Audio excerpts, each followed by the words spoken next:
आता बातमी सोलापूरमधनं आहे. ऊस उत्पादक शेतकऱ्यांचा संताप टोकाला पोहोचलाय. धोत्री येथील गोकुळ साखर कारखान्याने तब्बल 130 कोटी थकवले.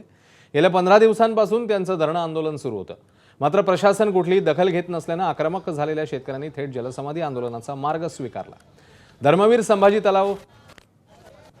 संभाजी महाराज तलावामध्ये उतरून त्यांनी थकीत रक्कम तातडीने मिळावी यासाठी घोषणाबाजी सुरू केली. यावेळी पोलीस आयुक्त एम राजकुमार हे घटनास्थळी पोहोचले. त्यांनी आंदोलकांची समजूत काढली.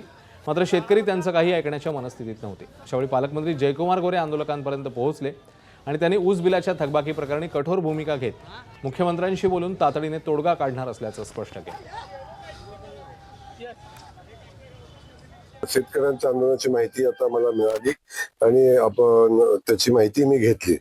कारण शेतकरी बांधवांनी जे आंदोलन केलंय या संदर्भातलं माझ्याकडे कुठलं निवेदन आलं नव्हतं. पण निवेदन आलं नाही म्हणून माझी जबाबदारी नाही असातला विषय नाही. बिलकुल आमची जबाबदारी आहे. शेतकऱ्यांना बिल का मिळालं नाही याची तातडीने माहिती घ्यायला मी आता सांगितलेली आहे आणि लवकरात लवकर शेतकऱ्याच्या ऊसाचं बिल मिळालं पाहिजे. या संदर्भात काय करता येईल माननीय मुख्यमंत्री महोदयाशी चर्चा करून मी निर्णय घेईन.